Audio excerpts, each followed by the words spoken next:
old guitar again. Words rolling out into out.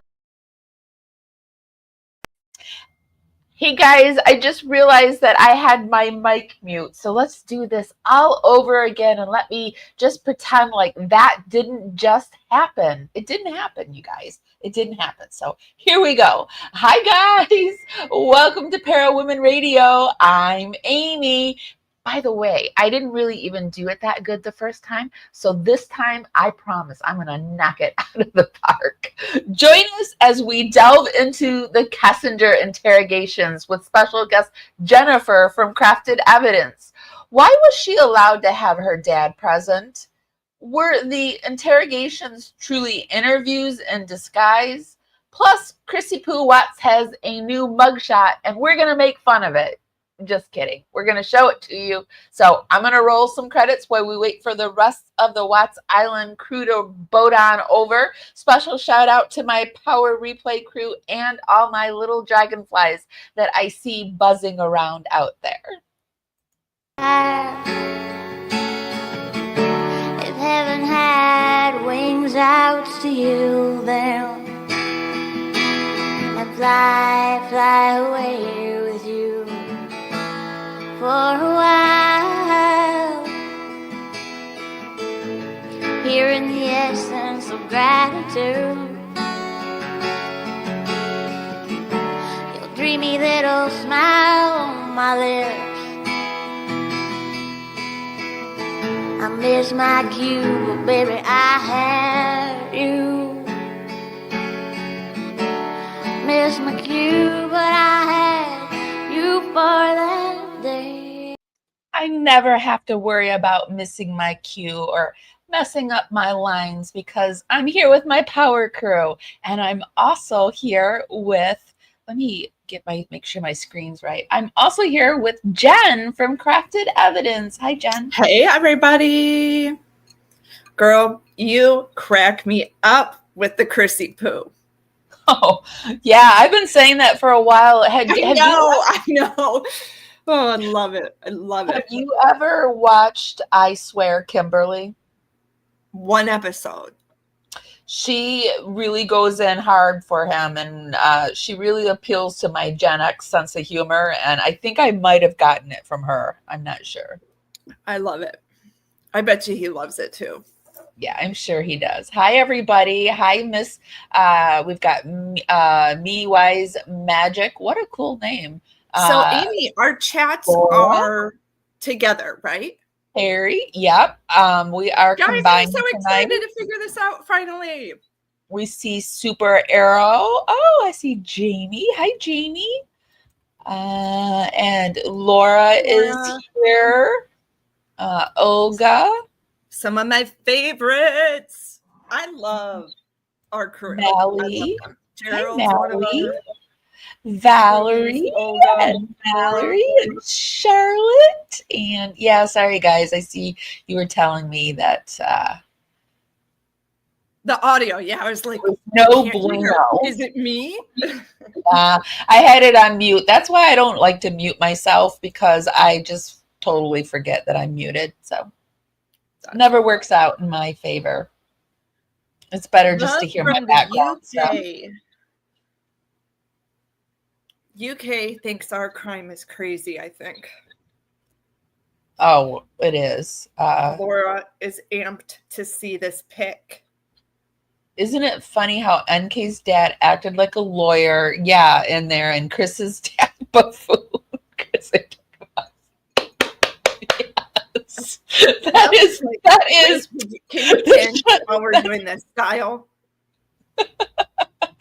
That is so true. I always say if Chris's dad regrets anything, I am positive it is that he didn't say, get me a lawyer. Yeah. Get him a lawyer. It took a long time for them to bring Ronnie in when you watch that raw video. And I know they had to be prepping him and saying, we need the truth. Please get your son to tell the truth, and guilting him like, these are your grandbabies, you know. Kind of like the whole Wade Wilson thing. You know, Wade's dad ratted him out. That is a call we need to listen to one day. Amy is so funny when the two of I them are would like to fighting. get into a Wade Wilson. I would like to get, because I like to do Florida cases, so I would really like to get into Wade Wilson. It also is a different vibe too, where like it's not funny because people died, but you get humor in the fact of someone who's so delusional they think they're going to get out of prison one day. Like, that's what's comical about it. Chris thinks he's going to get out one day. Laura, did you see the video I posted last night? What did Laura say? I'm waiting for her to respond. She was like, I'm excited to see the picture. I'm like, it's been out there. Oh yeah, I gotta get that over to.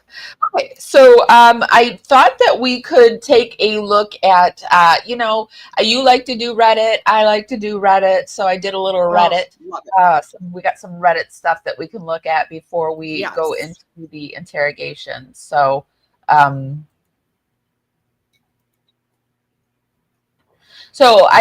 tonight I'd really like to focus on why was NK's dad even allowed in this interrogation? Because most people's dads don't sit in their interrogation, and even like it's just amazing to me too that Chris Watts's mother thought that like she should be allowed to see Chris. Like most people that are accused of this and arrested, they don't get to have their adults don't get to have their mothers and fathers come in and see them. So it just at that point Chris was not under arrest.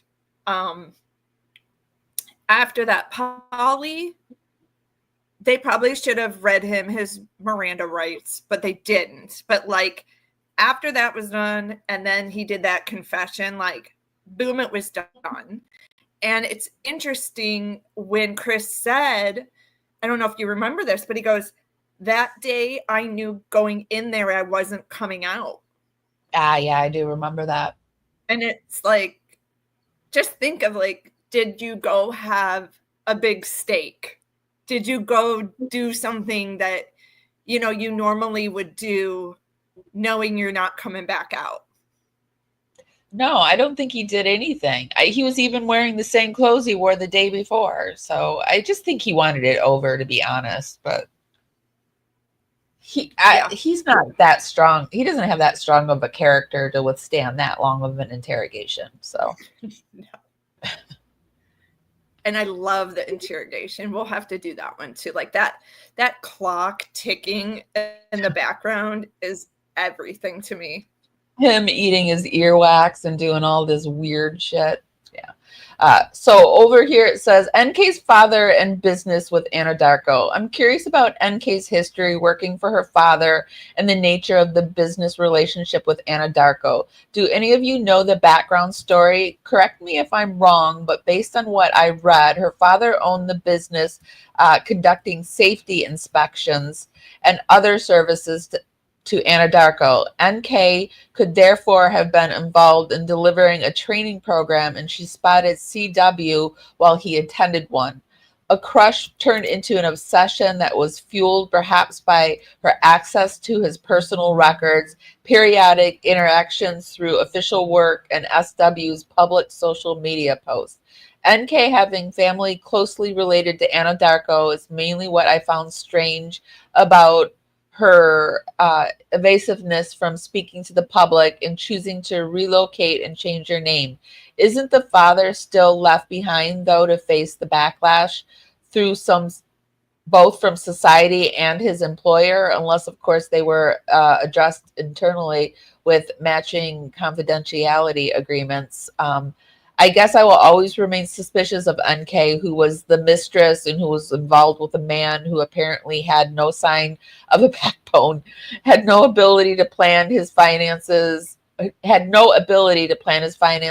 parenthood, to suddenly being able to plan the execution of his family, down to knowing where to dump them. If it were indeed true that NK's father was well connected to Anadarko then it is naive to assume she didn't have access to lawyers and legal strategists that had the knowledge and means to end an investigation and keep stakeholders and victims' families satisfied at the same time. If she had a father with big money and power at his disposal, then it is plausible NK had more protection than average people who would find themselves in the same predicament. If she grew up spoiled to the point of rottenness, then it may have shaped her confidence about getting away with doing and encouraging criminal or unethical actions. So I'll jump in on what I've been able to dig up on this family. It's not much, but they were a middle-class family. And Dwayne, his background is in electrical engineering. They are not oil money. They're not a wealthy family. They're just a middle-class family. They moved around a lot because Dwayne did spend some time in the military.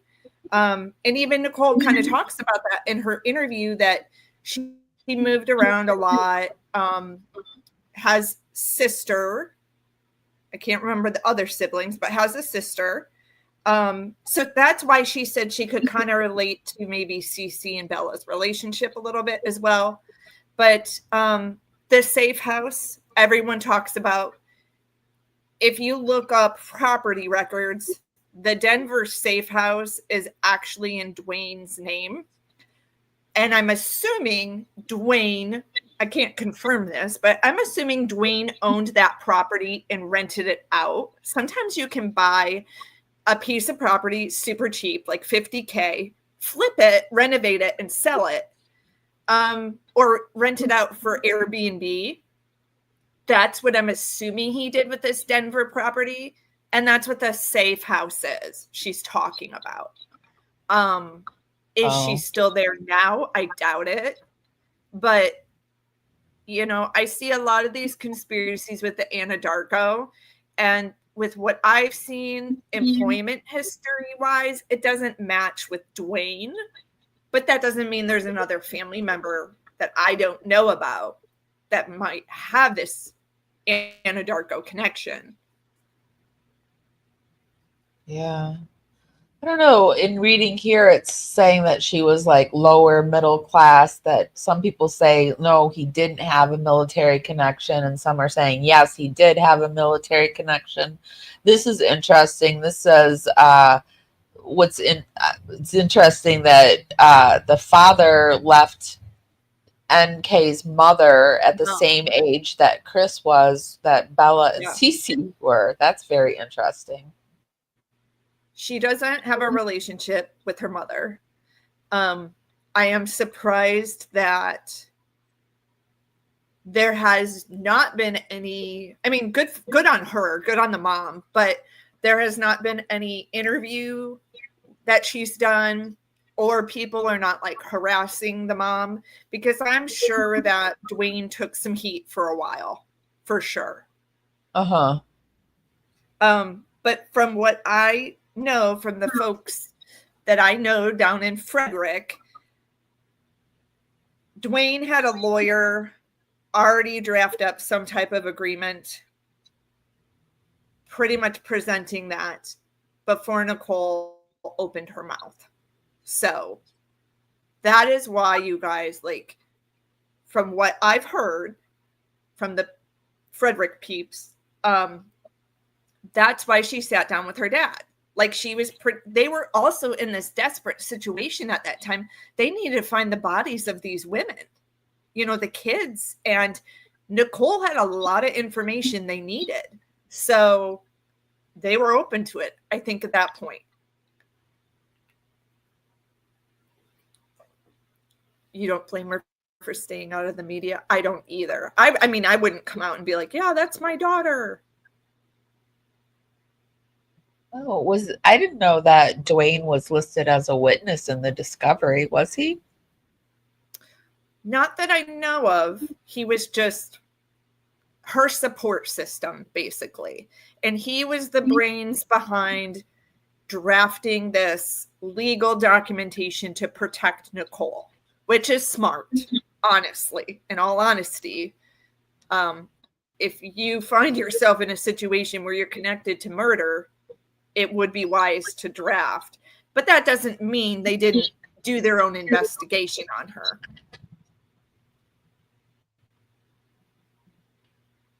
Oh, yeah, guys, don't forget to give the emojis in the chat. That really helps out. And then I want to throw out Amy's PayPal, Para Women Radio, and her Cash App, Para Women Radio.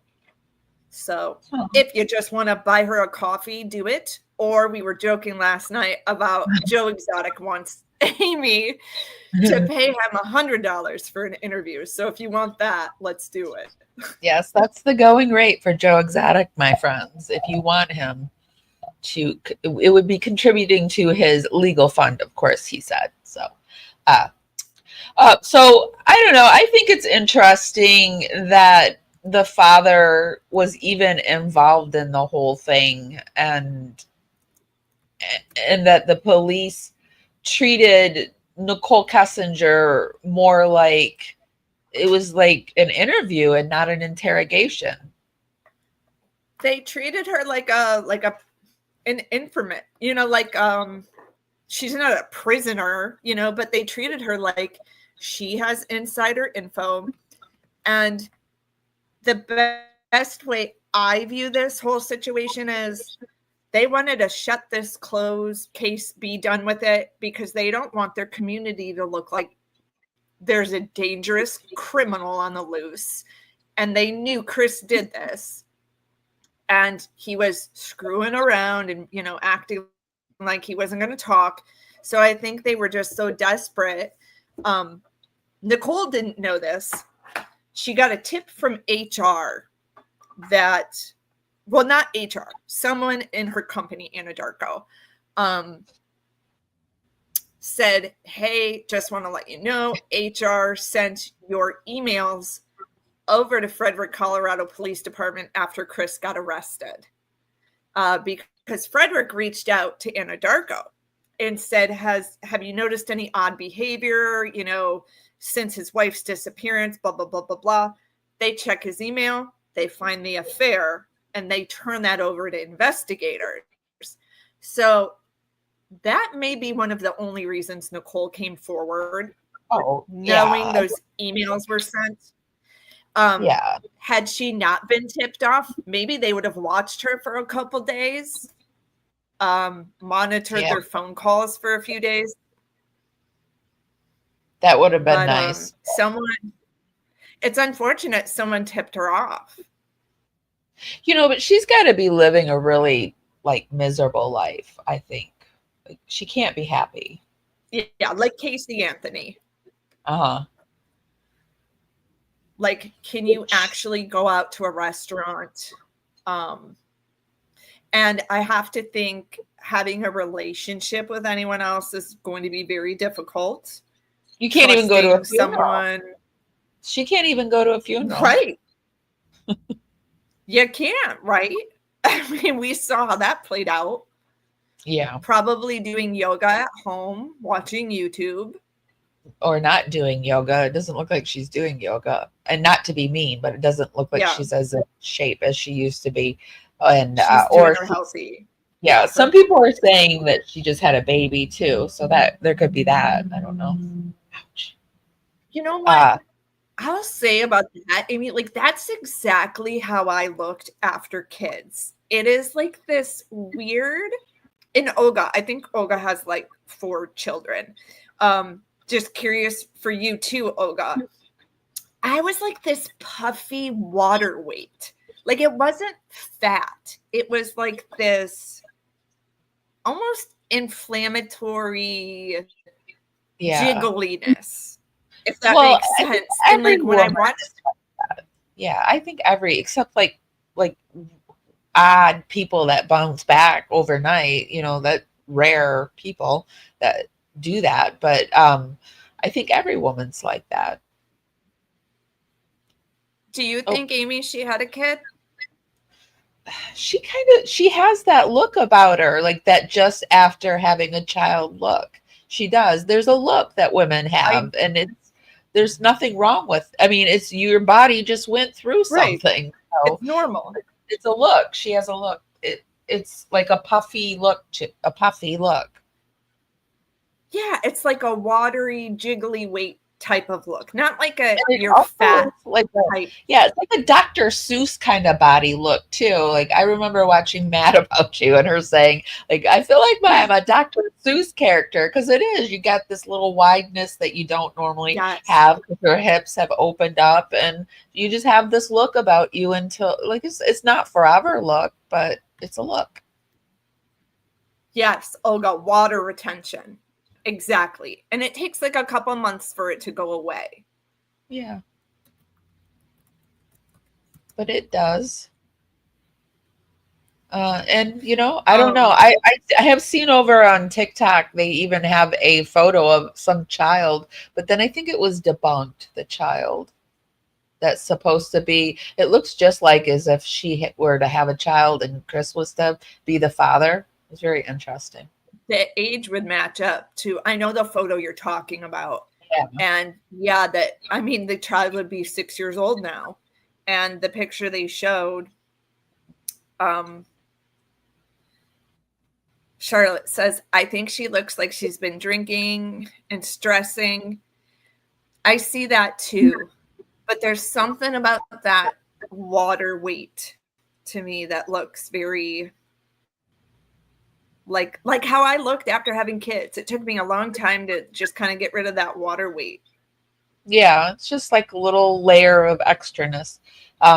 In doing this, I found this Change.org because there was a time where they weren't releasing this Nichol Kessinger interview, and they had created this Change.org where they hadn't released, the Frederick Police Department refuses to release Chris Watts's mistress's Nichol Kessinger's video interview from August 16th, 2018, which is so they released the audio, but they wouldn't release the video. And it's just so interesting. And it happened to be the one with the father.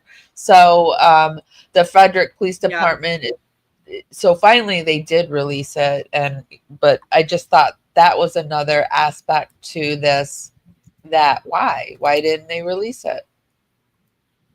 Did you see the petition to have her reinvestigated? If not, I'll send it to you.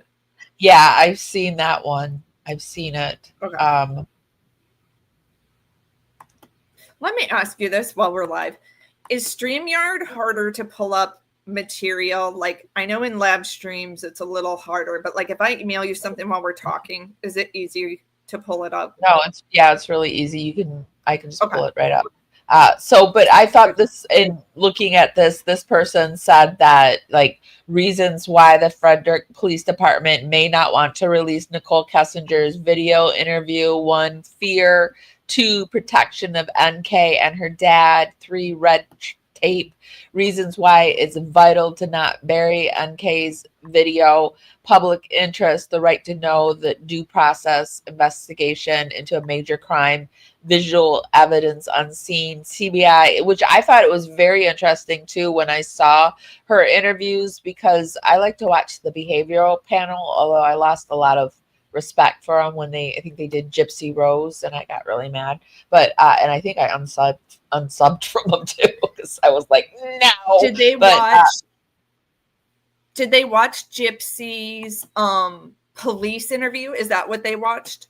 Yeah, and they just totally believed her. But but with Nichol Kessinger, they were saying things like, if somebody stares down a camera, like you're interviewing them, and then you say, I'm like this and this and this, and I know the camera's up here, and then all of a sudden I'm like, and I'm staring down the camera, that is a sign of a psychopath. And there's so many times that NK just stares down the camera. She just looks at the camera for no reason,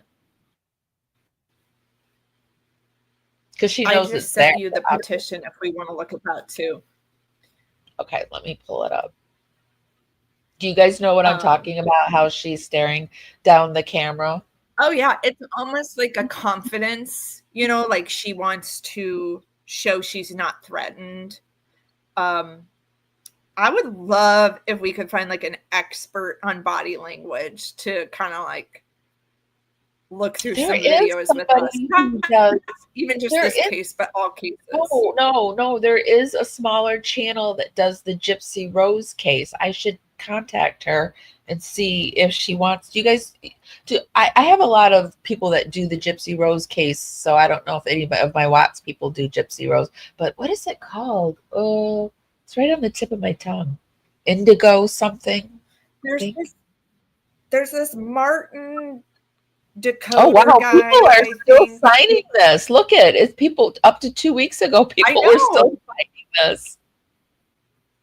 Yeah, Wow. and I was trying, I did a whole video on this and I was like, you guys, you can't just do a petition. Like, you're going to have to, like, I think it's mainly going to be people who need to be from Frederick, and they're going to have to say, I'm scared. There's this woman in my community that I'm scared of. And kind of make the community in Weld County give a press conference or an update. I don't think random people like, and I hate to say that, sorry guys, but I just don't think random people in different states and countries signing this, they're not even paying attention to it, unfortunately. But Gerald, wouldn't you think that because she's been in the interrogation, because you bring up a good point, because she did have that, when she was a teenager. So she has been in there in those rooms, but wouldn't she like know not to look at it? Like, that's kind of sus looking at it, but I don't know. Maybe yeah. Well, I think it is, because if the behavioral panel is saying it's sus, then people, well, I don't know. They weren't even like, they weren't even watching her. They were just, it was more like an interview and not an interrogation. She was in no danger whatsoever of anything. Not at all. I like also observing something that really bothers me in this video we'll watch here shortly. She has an issue saying Shanann's name, and she keeps singing like that couple or those kids.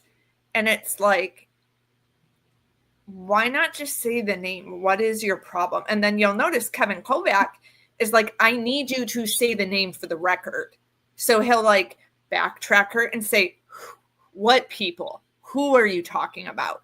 And then she'll be like, oh, sorry, Shanann. Because it's like she's so disconnected, she doesn't want to mention their names. Yeah, it's weird. It's really weird. Okay, so we're going to go into the interrogation. Be sure to give this live a thumbs up.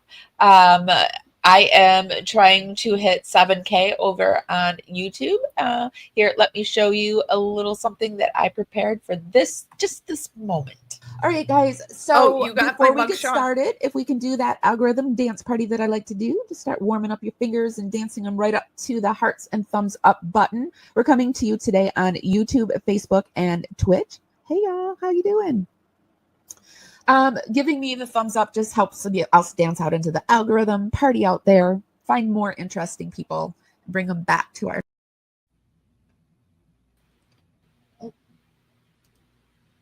Sorry, I got a little too clicky there and clicked off at the very end. So just be sure to give us a thumbs up, whichever platform you're on. Yes, I got the email for you. Yep. Oh, okay. Did you email the mugshot too? I meant to. I emailed it. Yeah.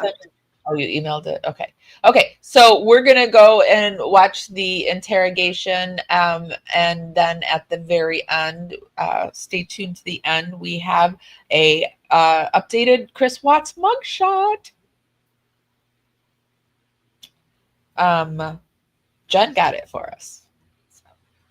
You guys, I didn't even think to ask for an updated mugshot.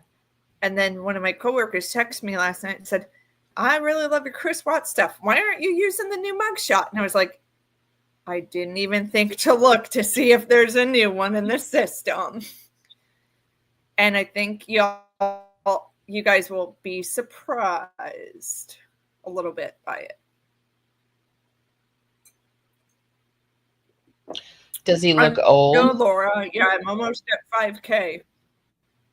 Woohoo! Yeah, be sure to give Jen a thumbs up. Her link will be in our show notes. We will be putting her link to her YouTube and her Facebook. And yeah.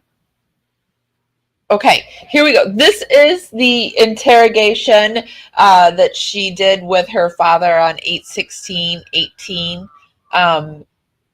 It's like 3.5 hours long, so we're not going to be able to watch it all tonight, obviously. With this case involving Chris Watts. And this is Tim Martinez, also an agent at CBI. Sir, if you just introduce yourself. Nichol Kessinger. Can you bump up the audio a little? Yeah, I am. Hold on, I'm trying to. Why won't it? So, Jen, if you want me to stop it, just say stop it and whatever you want to say, you know. Okay. November 3rd, 1958. And home address for you, sir? 8801 West 65th Avenue. Let's see. And that's Arvada, 8004. And a cell phone or a home phone or 720-982-4547. Thank you. And Nicole, can you just introduce yourself for the recording? Nichol Kessinger. Yes, please. I live at 12255 Cloud Court, Unit 612, phone number 720-656. I think Chris Watts will turn 40 on May 16th because his birthday's May 16th, 1985. So he's about to be 40 in prison. 605. Claude Court, is that? I think we determined it was North Glen, right? You know your zip code?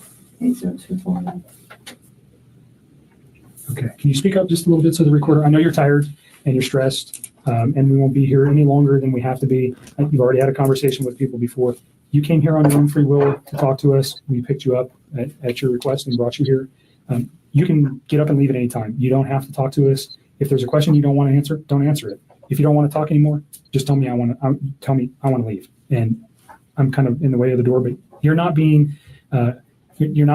interrogated as a criminal suspect. We're here to understand your relationship with Chris and what you know about Chris and his family and events relating to Chris Watts. And do you know him as Chris or Christopher? Okay. So the phone number that you reached him on, can you tell me what that number was? I think I deleted that out of my phone too. I just cut him out of my life. It's a 910 number. You guys have it. No, we gave it to Mark yesterday. Yeah. Because, we all truly do that. Our boyfriends are in the middle of a murder investigation and you just want to wash them right out of your hair. And so you just, delete everything from your phone. You just cut them out of your life. Yeah, I probably have it, but just in case. I don't have it. If I recited it to you, would you know it? Just the first three numbers. But do you know it as a 910 number? Yes, that's what I do know. I mean, That's what, North Carolina or something. North Carolina. Okay. So let's just start with a timeline of your getting to know Chris, how you guys met, where you met, all those things. Let's just run. And I'm not going to ask you specific questions unless I think it's necessary. I'll let you just tell me your story. I think it's a little bit easier that way. So I just want to know how you met him, where you met him, how long you guys were dating, and those kind of things initially. Okay. I think I met him sometime in June, probably early June. It might have been May. It was just talking at work. It was pretty casual. And he didn't have a wedding ring on his finger. And every time I talked to him, he didn't tell me that he was in a relationship. He didn't even mention his kids right away either. And then one day he told me that he had 2 kids. I was like, that's pretty cool. And started telling me about his kids. That sounded like a sarcastic comment. No, I thought it was kind of cute. I was like, oh, he's a dad. It was right around Father's Day too. So whenever Let's that pause is. there. I want to get. So I'm not good with holidays. Do you guys feel that was a sarcastic, awkward moment? Or do you think she was into the kids? Are you asking? I don't think she was into the kids, but I think she wanted the police officer to think she was into the kids. So she used that voice. Yeah, I agree. It was like this weird. Thanks, Charlotte. Yes. Big thank you. I feel like it is that weird, like she's like, oh shit, he knows that I don't like kids or something. Yeah. I think it was an over the top, like, I think she was used to using her sexuality and her sweet, like, I think it was just an over the top way that she reacts to men, and they like that, or she thinks they like that. So definitely sarcastic, Samantha. You heard she doesn't like kids. Didn't she say she didn't want kids, but then all of a sudden she pulled out that she wanted her son? She wanted to have a son because Chris wanted a son. But didn't she at first say she didn't want kids? Or I don't know. Oh, she did? Okay. I think she said at this time, I don't want kids. But then I think after she learned Chris was very adamant about having a boy, then she changed her mind.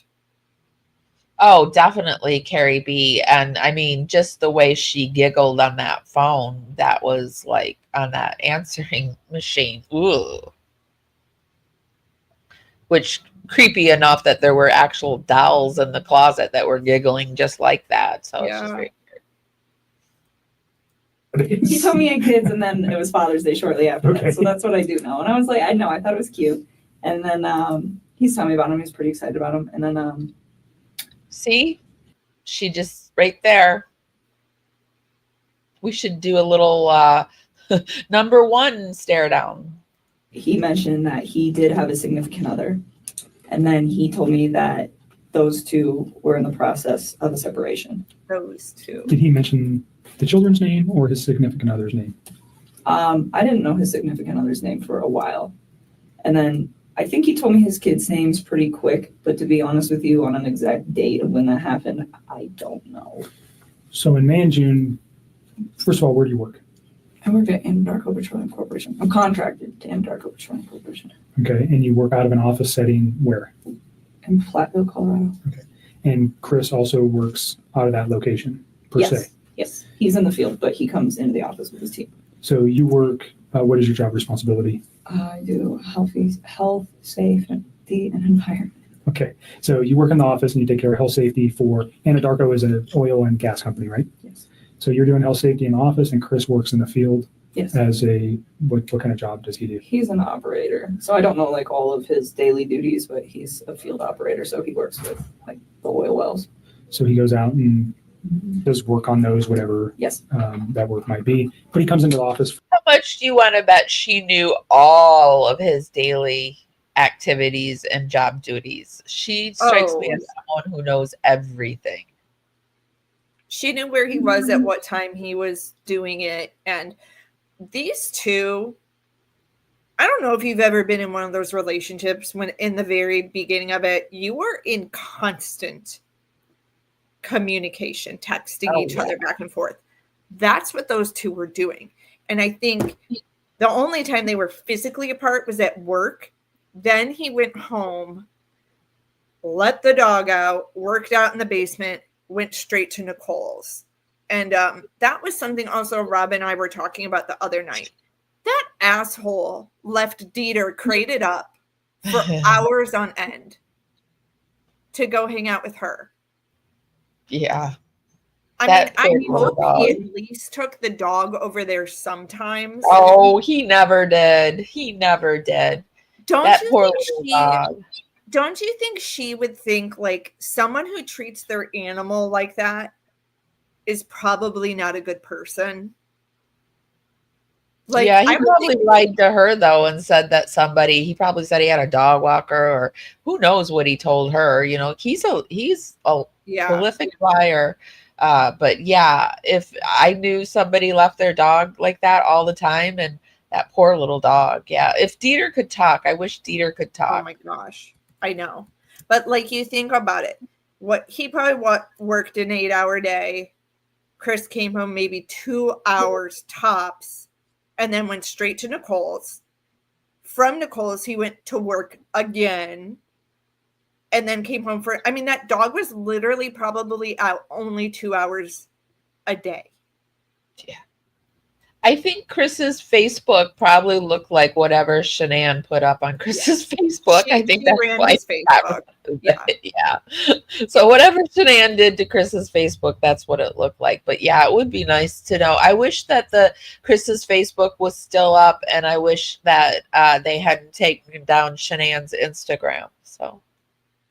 Yeah, I mean, I think Shanann used Chris's Facebook as a secondary Thrive platform. Oh, and yeah. I could do a whole nother episode, Amy, about like how I feel Thrive has screwed that family over so much. Yeah. Well, and the product itself, I think, has screwed that family over. I think whatever was that guarana seed extract. Yeah. And those double patches. Yeah. I'm sure did not help the situation either. When I take diet stuff like that, I get very agitated. I cannot imagine slapping double, and it was extra strength already. So I can't imagine it. I think I might harm somebody if I had that on me, because I just can't. I want to jump out of my skin. I get aggressive.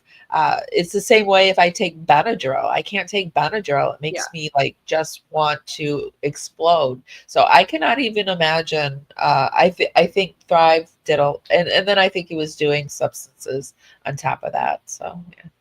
Definitely. And I really think it's interesting that Chris didn't decide to file the 35C motion to possibly have another trial. And if I were his defense attorney, I would have blamed the Thrive patches. But something must have happened to the point where he didn't want to file that paperwork. I don't know what it is. Maybe he really didn't want to put the Rusick family through suffering, but they really could have used Thrive as a fall down for Chris's mental health. Yeah, they really could. And now you have a lot. They really could, because people really think the diet and the supplement industry should have better regulations than they do, and I agree with it. For sure. Carrie B, a neighbor called cops in July complaining about Dieter barking all night Dunes weekend. How do we know that the neighbor called the cops in July? Where is this information coming from? Just out of curiosity. Is there a police report? Do you know? Yeah. Do you know what date it was? I'm just curious because I have a pretty good amount of the reports. I have even the reports of, we call her the September woman, who was seen leaving a car, getting into the Watts house, but never returning. That's an interesting report. I would like to do a Mythbuster live series where we get all the lives, all the Watts, rumors and myths, and we go through them one by one, and we try to figure out where did this come from? Is there a report? Is it true? Yeah. Is it false? Because there's so much out there that I don't know. Do you think Chris had a fetish that Shanann didn't know about? Yes, I do. He was into NK's creepy. I think Amy, you kind of touched on that last night. Yeah, I definitely think he was starting to experiment with that kind of stuff. And also, I remember one of his childhood friends said that Chris was actually a really mean kid. He got off on making them do things they didn't like to do. So I don't know. I think there's more to Chris than we think. And I've also had people I'm trying to research, and if you've heard any of this, that Chris was abusive to the girls, and possibly that friend who came in from Hawaii that stayed while Shanann had her surgery, that he was abusive to that friend's child as well. Yeah, I've heard that, and I'd like to research that a little bit more, and see if there was any abuse, prior abuse, before all this. Okay, so let's get back into it. Sorry. Frequent. In the mornings, his team meets in the mornings. They're not all in there every day. Some days, some of them are in there. Some days, other ones are in there. But in the mornings, typically from like 6:15 to probably 7, somewhere around there. And is that where you met Chris? Yes. Okay. So can you just take us through kind of a little bit of the early part of how he courted you or you courted him? I don't know which one happened. How you guys got to know each other? I guess we just started talking. He actually, so part of my job is to manage the gas monitors that we have. So Anadarko requires all of their field personnel to carry like gas monitor sensors for toxic gas. Okay, so Carrie B said that the cops, but is that in a police report somewhere though? The cops went into neighbors' homes to discuss what they saw, heard, and one lady mentioned calling about a dog. Interesting. I wonder if that was Betty. She was like the older lady who was really observant. Yeah, and I wonder if you just call, is that would be documented somewhere though, wouldn't it be? For sure. Yeah, if you filed a police report on it, yeah. But just calling, you think they might go knock on the door?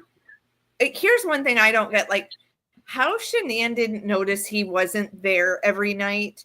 Like, you would think at one point someone from Amazon or something would knock on the door and the package would be sitting there and Shanann would be like, Chris, grab the package. And then he wouldn't grab it. And then she'd be like, where the hell are you? Why aren't you getting the package? But maybe they're not like me. Like, we packages delivered all the time. So, well, I think he broke the cameras. He broke the Vivian camera. I thought he broke the security alarm system, but I thought the Ring camera still worked, but not the alarm to make it go off. Well, he did something to mess with it, so I think, and if she wasn't there, like the packages probably weren't arriving like they normally would. So that's true. But yeah, like unless he's not ordering something. Yeah. I think he was working overtime on parking his car different places and just trying to seem like. Well, that's a good point too. He could just tell her, I'm working overtime. You're not here, so I'm picking up extra hours. Yeah. He was working overtime on being sneaky. But he's no good at being He was working overtime, all right. I'm sure that she knew something was wrong. Well, yeah, I mean, of course she knew something was wrong. We need to do a night too, Amy, where we go through those text messages with the friends. Where she kind of says, there's got to be someone else. There's got to be someone else. And then the friends kept saying, there's no one else. He loves you. Like, all of that is just so heartbreaking to read. I don't see the email for the mugshot. Oh. I can send it to myself really quick. If I text it to you, is that okay too? No, I think you did text it to me. I just need to text it to myself. Yeah, I did. Or send it to myself. Sorry. I hope I didn't send a random mugshot to oh wait, a stranger. That would be so embarrassing. People send emails to the wrong Para Women Radio all the time. They do it singular instead of plural. Your one you gave me, that's private. Yeah, I don't think you did though, because it's not there. Okay, I texted it though. Yeah, so let me send it to me. Okay, so let's just go into the mugshot because we're almost an hour in now, and we're only like not even 10 minutes, and we're at 6 We could minutes. watch the top 40. Do you want to do that? We could watch the top 40. Okay, Yeah, I put the link in the chat. Oh, okay. Or do you want me to email it to you? Yeah, email it to me and send the mugshot while you're doing it really let's quick. do that. And then it's like kind of.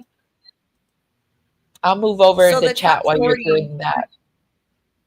Okay. I'll move over into chat while you're doing it and see what they're saying. Charlotte says Chris manipulated the cameras and Vivian. Yes. I think and he did something to the basement too. He was doing something to the basement stuff too. Yeah, he was so sneaky.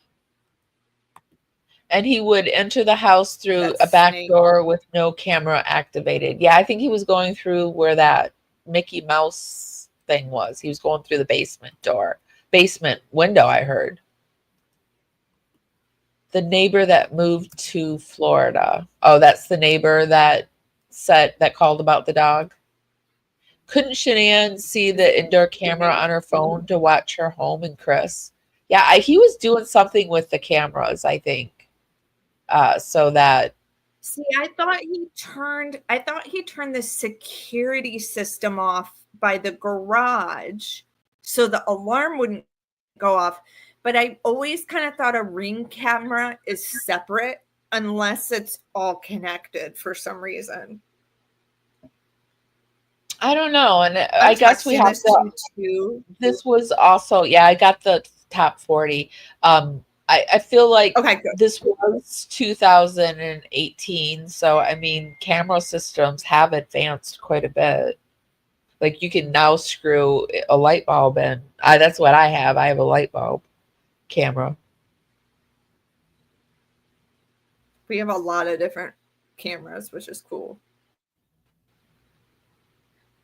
We actually had, this is crazy, Amy. We had like a random drive-by shooting in our neighborhood, and our house got shot by accident. We found out it was like a 17-year-old kid, and he said he thought he had the right house, but he didn't. So he like admitted he had the wrong house. But one of our neighbors had a mailbox camera that got his license plate, and that's how he ultimately was busted. So now everyone in the neighborhood has gotten these mailbox cams, which is really cool. You can't commit a crime anymore because there's cameras everywhere. I remember Shanann saying in some text, like, if you don't fix this camera, I'm going to come unglued or something like that. Like she was at her wit's end because he was really screwing with her. There was a lot of emotional abuse going on those last 3 months. Well, also, Shanann had all of her product in the basement. You know what I mean? And like, I don't imagine someone would come in to steal all her Thrive stuff. But what if she did have a very jealous, competitive person in her community who, could have like came in the basement and stole a bunch of her product? So I can see where she's like, get the damn thing fixed. Also, we have kids. Like, don't mess around. Yeah. Well, yeah. And I mean, you have the stuff. Well, plus they had the construction going on behind them. I mean, that must have weighed on her too. Yeah. Yeah. Okay. So this is the top 40 awkward moments in Nichol Kessinger's police interview. When did you do this? A month ago? I think so. March or February. You can skip the intro too. I mean, it's not a long intro by any means, but. Okay. I need water, so I'm going to start this and then run out and get some water. I'm going to talk to her when I'm in North Carolina and see if I can get her to do this, to like try to like rekindle the flame.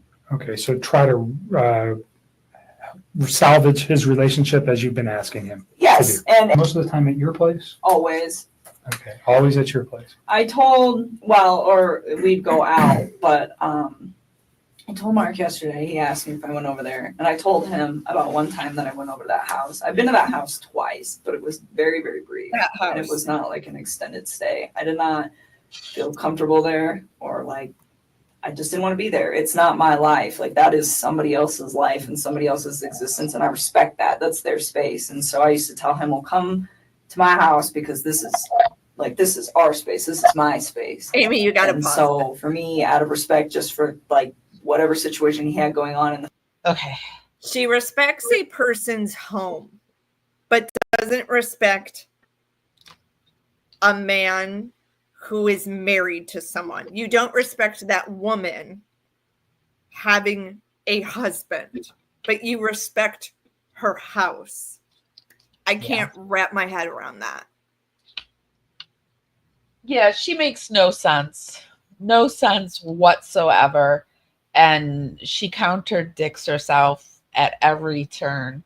That shows that you have no respect, because you wouldn't even step foot in another woman's house. You just would. Yeah. That's like Shanae's house. Yeah. I know his name was legally on it, but yeah. I mean, it would make me feel really scuzzy and sleazy. I mean, she could not have felt good about herself in Shanae's house. She couldn't have. No.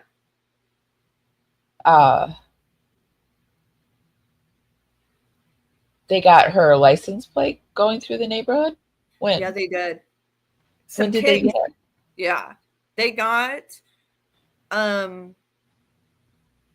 the plate with, what is it? Was it the one with the camper on the top? Oh. Betty is like my favorite person in the neighborhood. And then Nate. Nosy Nate. I saw something the other day that said something like, what if Nosy Nate's, like, they were saying that Nosy Nate's video footage was falsified. So is that like what's going out there now? Is that? Well, I feel like, yeah, I do feel there's people like modifying footage out there, because like I said, I originally did like a request from the county for the original surveillance video from Discovery, and I don't see the shadowy figure with a ponytail. You know, we talked about this the other day, but so I have to think that people are altering Nate's footage in some way, which is pretty easy to do with AI. But poor Nate. Yeah, I reached out to Nate. He's not talking anymore. It just makes me sad. Like, but did Nate ever really talk? Nate only talked for those money for shows. He never talked to anybody other than what people that were paying. So there's that too. Not to be, but Nate always got paid to talk. So, and we can't even afford Joe Exotic. We probably can't afford Nate. Just kidding. Nate, this is all allegedly this is just my weird sense of humor.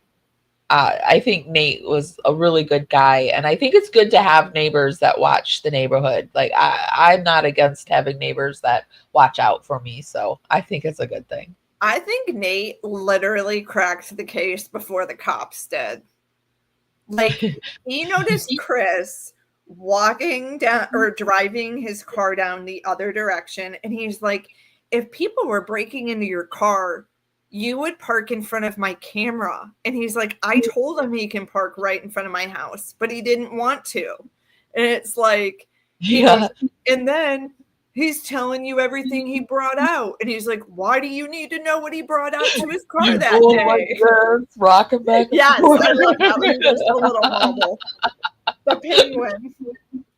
Clocking him before the police clocked him. Yeah, and somebody said too, it was really kind of interesting how they grilled the little babysitter, but they didn't NK. Yep. Talk, little girl, talk. And NK gets a glass of water. What's the number fact that 39? it's not my home.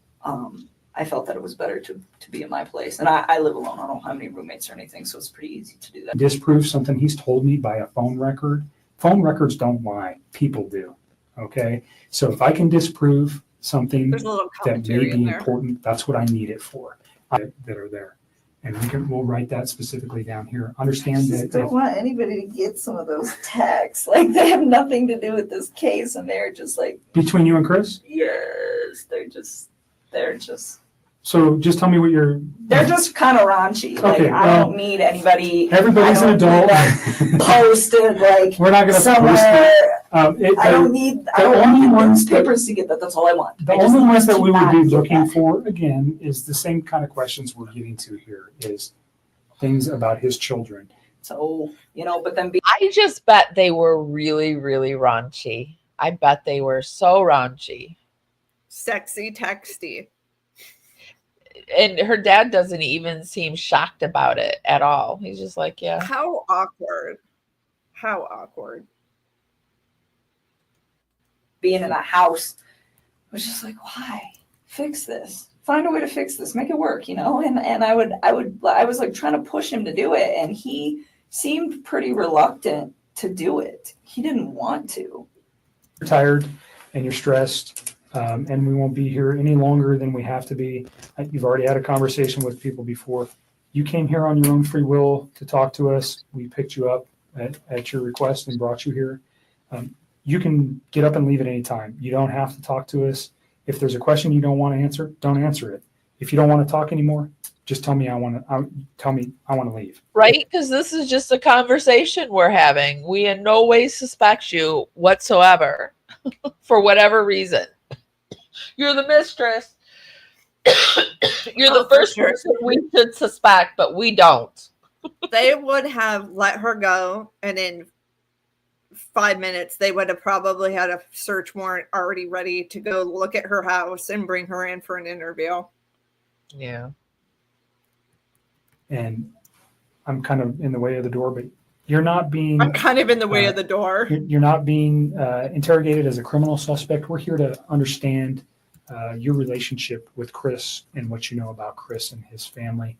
I can give you guys a lot more like detail and exact times. But when you're asking me about something that happened 6 weeks ago and exactly what was said, it's like, I mean, I'm sure I can give you a general idea, but to be honest with you, like to pinpoint exact words, it's not going to happen. I'm not looking for exact words.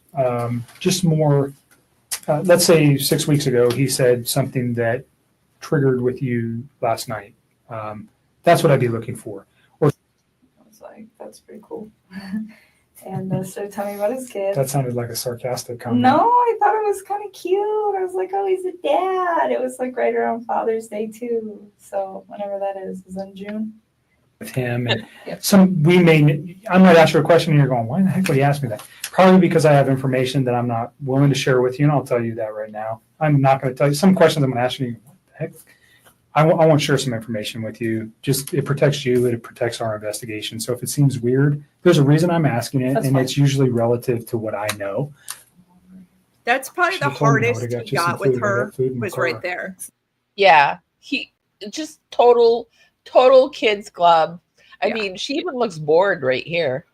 Yeah, not staying down. This part too. I haven't been feeling good. Yeah, not because of any just. Like I got sick prior to this whole thing happening, and then I think all of this compounding with the fact that I'm sick, it's just not good. I've not really been eating or sleeping much at all. Why would he want to leave this? And I remember talking to him about it, and that was the first time that I tried to actually say, what do you think about not separating from your wife? Like, what if you really try to work on this? And he had expressed to me that we've tried to work on this, and I mean, the fact that she keeps trying to press the fact that she was trying to get the man that she was wanting to be with to go back to his wife. How insane is that? She's playing mind games with him. She wants that, oh no, NK, I want to be with you. You're the one for me. Like, she's doing it to screw with his head, and get endorphins for herself by him being like, no, you're the one for me.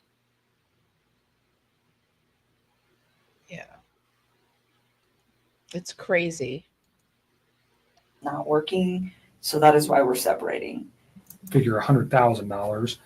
They're living above their means or below their Oh means. my God. Like, Way too much. way Did he ever too- discuss with you any of those issues? I mean, a little. I mean, I didn't know about the bankruptcy or any of that until I read on the newspaper about that. But I think he was really frustrated with the situation. He told me, he's like, I feel like my paycheck goes in my bank account and I just watch it go like this. He's like, but it doesn't have to. He's like, she makes it like that. Concern. Well, I just realized that he was lying to me, and I was like, well, if you can lie to me about this, what else are you lying to me about? And it made me realize that maybe his wife was in danger at that point, and it was. I feel like the money issue, she is one of those people that really clocks the money situation that a person has and will judge them accordingly. Like, if she feels like you have too much money, then you're like money. I think that's as dangerous as being somebody that's rich and looks down on people. I also think they talked way more about money than she says in this interview. I think that was one of Chris's, honestly. I'm not going to be blind to the fact that Shanann had a spending problem. She did. And if anyone hates me for saying that, I'm sorry. But the facts are out there. She had a problem spending money. Oh, yeah. So I think that was Chris's biggest stressor. And he vented to Nichol all about Shanann went out and bought this again or this or that, and then he learned that Nichol is not the type of person to go buy a $5,000 couch. Nichol is the type to go to a thrift store and buy a used couch. And so I think he kind of got infatuated even more with Nichol because she was like thrifty and a saver. And it was the complete opposite of what he's been living with for whatever it was, 8 years of their marriage. So I think the conversation about money is way more intense than she's saying here. Oh, yeah, way more intense. And I think that NK would have been the exact opposite of Shanann no matter what, yes. Oh, she likes that. Well, I like this. Like, she doesn't let you say your opinion. I want to know your opinion. She made him think that his opinion was his opinion, but really, I think what she was doing was influencing him so that her opinion was his opinion, but he thought it was his opinion. So, yeah. Or like, what do you want to go do, Chris? And then he'd be like, oh, I don't know. No one's ever asked me. And then she'd be like, well, what do you want to go do? And then they went, to the car museum, and he thought it was the greatest day of his life, because finally he got to go do something he wanted to do. But it was really probably something she liked to do, and she just made him think that it was, I don't know. I just think that it was something she wanted to do, and she made him think that it was his opinion, his idea, but I don't know. She was one of those people that planted ideas, and so that the guys think that it was their idea. Every woman does it anyway. We all know how to do it. We all know how to make a guy think that he has this brilliant idea that you've been planting along the whole time. I think that she did it all the time. Yeah. So, okay. So I do have, let's go into looking at the interrogation. This is a great video. We will put the link to everything that we view down in the YouTube show notes. And if you want to go and watch it in its entirety, you can do that. Be sure to head over to Jen's page and give the video a like. Let me give it a like while I'm here. Thanks, girl. Okay. No problem. All right. So I do have the new mug shots. Let me get it situated. And here it is. Smiling. Wisconsin Department of Correction, Offender Basic Information, DOC. He is 006-74796. And his date of birth, I just told you it was May something. What was yeah, I it? don't know why it was blocked 16. out, but Yeah, it doesn't take a rocket scientist to see that online. Yeah. Here he was 38, so this was 2 years ago. 2023. So, I mean, it's not new, but it's definitely not one floating out there where they're like, hey, here's Chris's new mugshot. It's kind of like every so often you have to ask for incident reports, updated mugshots. And that's when definitely, Amy, I think after talking to Jamie yesterday, we should go over the disciplinary reports one day. Yeah, I want to do that for sure. So he's weighing 190 pounds these days. He's got gray hair. Yep, that hair's thinning for sure. Oh, for sure. Yeah. But I'm not going to lie, he doesn't look miserable. No, I don't think Chris is that miserable because I think he was really stressed out with having to run his life and do you have the first mugshot on hand by any chance? I don't. Okay. I mean, the difference is insane. I can pull it up. So here it is, a little closer up. I get like a peaceful vibe from that, Amy.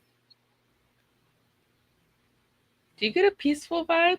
Yeah, like he feels that he's forgiven and at peace, but you can definitely see in the eyes aging, stress. I mean, we all do once we are getting to 40. He's got something up here. Is that a pimple or has he been hurt? I don't know. He did say he wanted to smash his head in the wall when he realized what he did to Bella.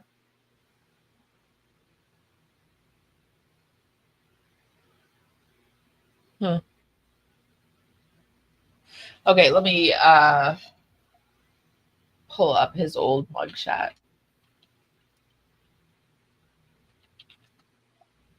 Veronica, you have to be kidding me. She said no one has ever heard of this case where she lives.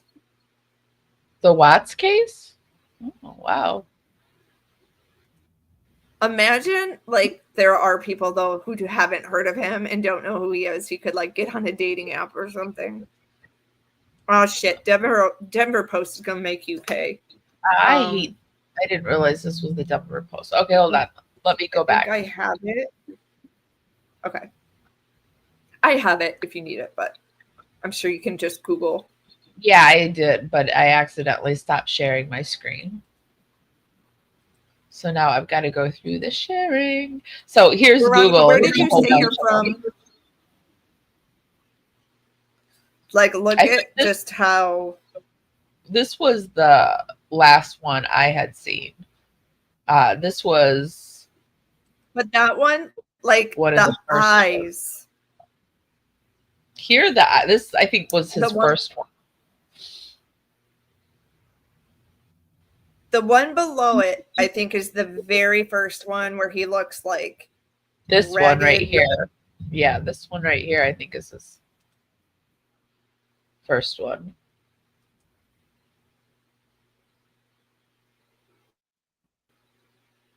And then the one in the green, Tammy took that one. The one in the green, what? That's when they went and did. Oh, yeah. That's the one that was when Tammy went to go visit. And there's also one. Look on the one where it's kind of close. The one where, like, this is one of his very first ones too. There's also the one he's also has some photos that he took with his father and his mother when they went in 24. See, that was the last one that I had seen. Was the photos that he had done with his father. Click on the one with the barbed wire. Like when I think of him, that's the one I like envision. Like he looks angry, he looks tired, and he looks out of his mind. This is the one where after he had just been arrested and this was I don't even think he had interrogated. Went to court. Yeah, I don't think he had been, well, he had been interrogated and all that, but they had like just arrested him and booked him. And I think because he still looks like he has some face, he was doing some face care, you know, his face looks face care taken care of. Like it looks like he's manicured his beard and stuff, and after that it just all goes downhill. In the new photo, I feel like he looks kind of manicured too. This one? You think he does? No, the brand new one. He looks, I feel like he's got it shaved going on. I don't know. He looks kind of like this hair's kind of not as perfectly as it normally is. I don't know. I think he looks rough. Astray. Yeah, I'm trying to find the photo of, I think I have the photo of him and Ronnie and Cindy.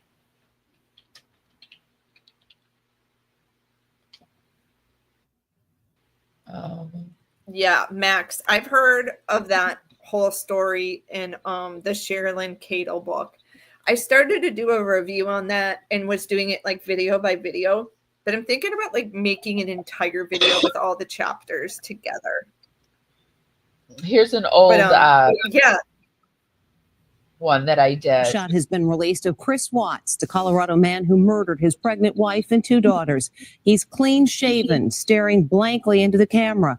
This image comes as a woman who had an affair with Watts speaks exclusively to Inside Edition. And what she told our Stephen Fabian is chilling.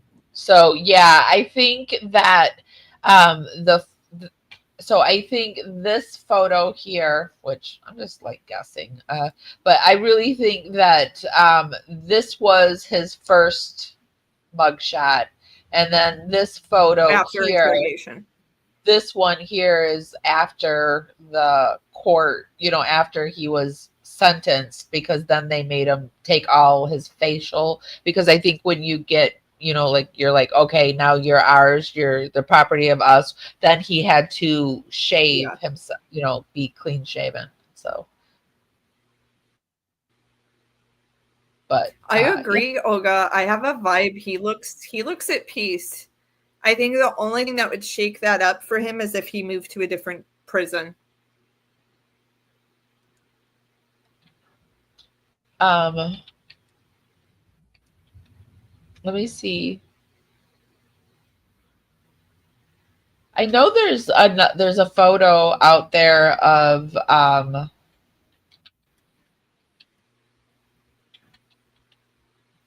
him and his mom and dad when his mom and dad went to visit. There's a photo that they took together.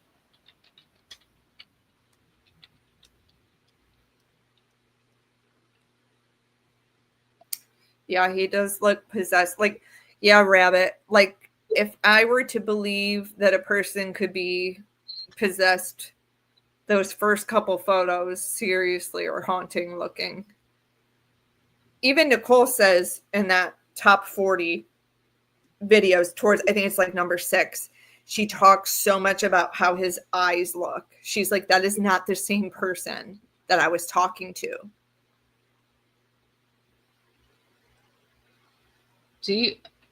I don't think he looks happy in that photo, but the new one? Yeah. Or the one you're pulling up now? I can't find that. I can't find it. I'll find it later. I'll find it another day. Oh. I'll find it just as I. The new. We get off here. Yeah. No, I feel like in the new photo he looks like he's found some peace. That's just my intuition vibe. I get it from it. He looks To me, he looks like he's gone through it a little bit. He's got stress here. He's got a lot of stress here around his eyes to me. And the smile isn't as happy as it normally is. And he looks older, but I mean, he is older. I don't think it'll ever be like in those Facebook pictures with Shanann. He looks like a totally different person, you know? Yeah.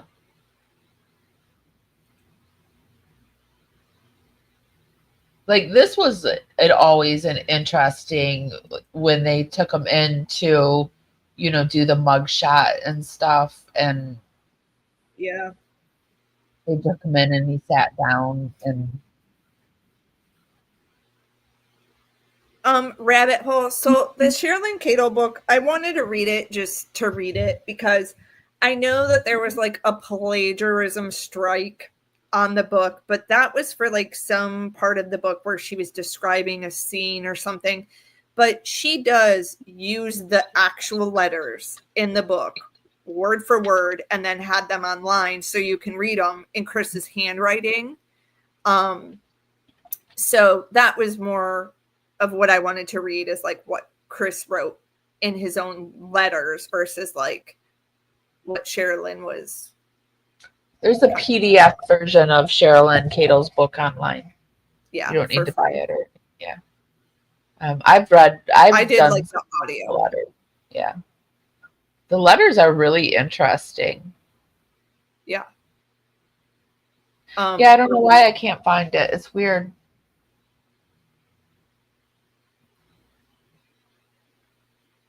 Yeah, stress will age you more. Stress will age you. Yeah, I was just saying to my ex-mother-in-law today that getting old is hard. It's just like really hard. Well, imagine even being behind bars. How much? I can't imagine getting old in prison. It just seems like it would be so uncomfortable because I have to take Tylenol almost every day. I can't imagine having to ask someone just for like a Tylenol. And I love to talk about Lori Vallow because you can see like her face is just like drooping because she has no access to her skincare stuff anymore. Can't imagine.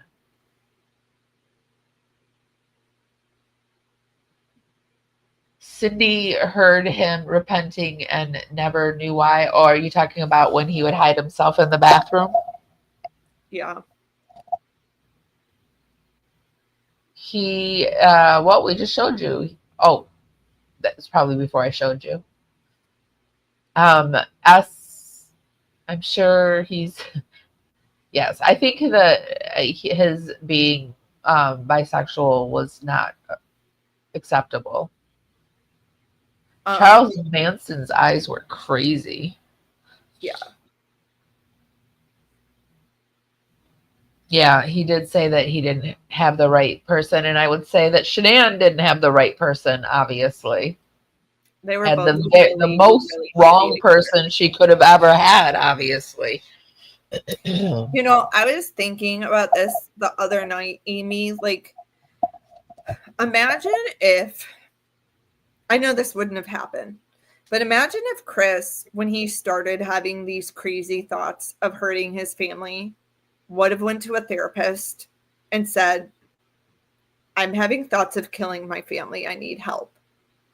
Because like women with postpartum have experienced things like that. They get help. They get on medication. Of course, he didn't do that. But imagine how different it would have been if he did go seek help and say, I'm having these compulsive, crazy thoughts. Yeah, imagine. But he's not that strong of a character to do that. I mean, he's somebody that thought it would be smarter to unalive your whole entire family opposed to getting a divorce. Like, he couldn't ask his pregnant wife for a divorce, so instead he did what he did. Well, crap. I mean, don't even ask for the divorce. You had 5 weeks to run away from her. Yeah, you could have just you could have stayed in North Carolina. She gave him even an option. She was like, "Do you want me to even come back? Like, I don't even think I should come back." So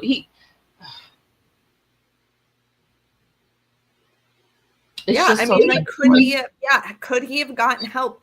There are so many people out there that actually have those intrusive, crazy thoughts, and they get help and they get on medication. And I mean, shit. I mean, you could have even just went to a therapist, Chris, and been like, I'm thinking of hurting my kids. I mean, women experience that postpartum. So I just always go back to like what we read at the beginning. Like, I just can't believe, I don't think he's smart enough to plan all this by himself. So I just don't think it wasn't just Chris saying like, oh, I think, in my opinion, I just don't think he was like, yeah, I think someone was feeding this into him. And maybe he ultimately thought, yeah, this was my idea, but whoever was putting it in his mind was putting it so that, you know, it was their idea, but it was Chris thinking that it was his idea. It just like freaks me out when I read the part where he said he was fantasizing about it. Like, that is a very strong word to think of, you laying in bed, driving in your car 40 minutes to work every day, thinking and plotting how you were going to do this. Yeah. And I think also sometimes about, I guarantee there's people out among us walking who have set up, you know, like even when Tammy asked him, how can you off someone? And he said, you could set a trap. I mean, you've seen those stories where like people have set up life insurance claims. Like, look at the Murdaugh case. You know, they have a dog incident where someone falls down the steps and it looks like an accident. You know, they've plotted and planned ways to get life insurance money. And it's like, I wonder if he thought of other ways that he was going to do it, or he said he did. He did. And I also think that if he was able to make Shanann have a miscarriage, that she would have lived. I think that the girls, they would have divorced. I don't think he could have. I don't think he could be a bad guy, and divorcing a pregnant lady in his eyes was bad. So if he had been able to make her lose the baby, I think the girls and Shanann would have lived.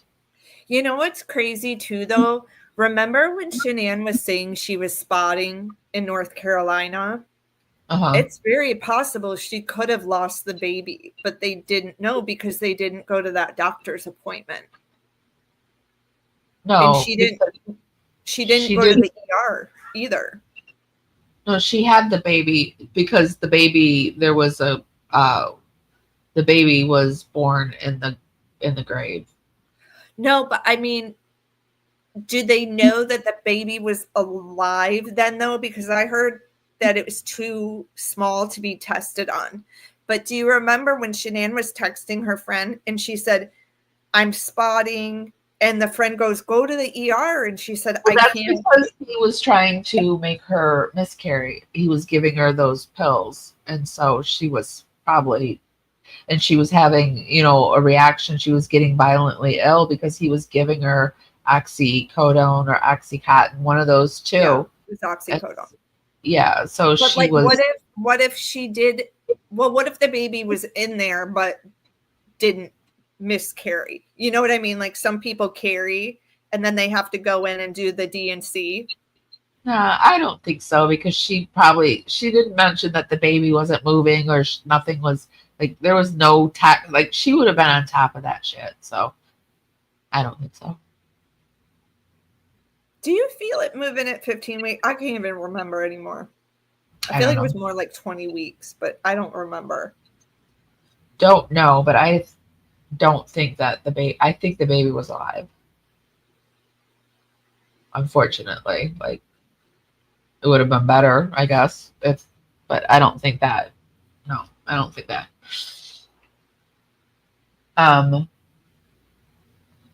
20 weeks. Yeah, oh God, I thought the same thing. I thought you can't feel the kicks until 20 weeks. There was an ultrasound. Oh, yeah, that's right. He didn't make it. He was stuck out in the oil fields. That's right. There was an ultrasound because there's a video of her walking back and forth a hailstorm, and she was like, Chris can't make it, so she took Bella instead. And that was after they came back from. So they went to that ultrasound and everything was okay? Yeah. Oh, okay. Chris pretended like he was out in the oil fields and couldn't get out because there was some storm. And there's a video of Shanann in the house. They went to another ultrasound together, and I remember she texted, I think it was Christina, and said, I reached out for his hand and he wouldn't reach back. And that was a good one.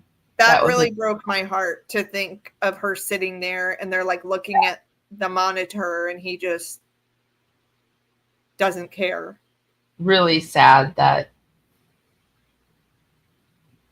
he that last photo of her really says it all. Just that last photo of Shanann tells the whole story, I think, of what he had put her through. And yeah. The one she sent to the friend where her eyes are puffy. Yeah, this one. Yeah. She is worn down. She's been fighting and she gave up. She feels like he's given up. I mean, what more can I do? The heck aren't I finding photos tonight? Writing. I will be honest. I'm sorry, you guys. I'm not. I know a lot of people came from Zawoki to my page, but I don't believe Nichol Kessinger was in the house, like hiding in the closet. I'm sorry. I'm not even going to fake it. I don't think she was hiding in the closet. Who? What? So there's some photos out there where people think Kessinger is hiding in the closet while cops are searching the house. I don't buy that. And if you do see someone, I think it's photoshopped. I'm sorry, but it's photoshopped, probably. The cops would see a human body in a closet. And there were dogs almost at every visit except for the first visit.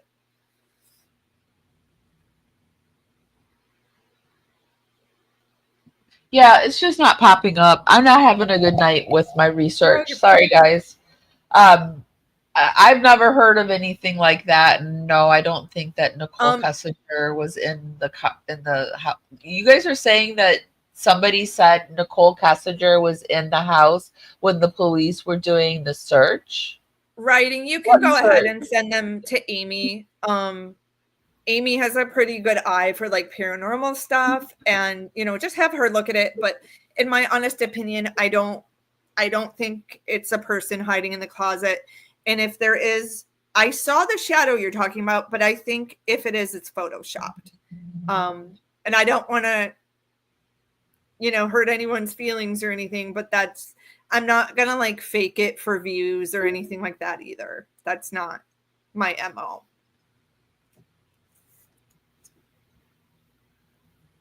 Which I can send it to you, Amy. Actually, I think I might have it. Give me 1 second. I can send it to you. Which police search is it? Is it the first one? Or, I mean, there were so many of them. Yeah, there was several. Let me find it. Rabbit, can you give me, I don't want to like give your information out, but can you tell me what you thought maybe the headline is that you sent that? Maybe I'll type in NK and it'll come up. But if you can remember off the top of your head what it is.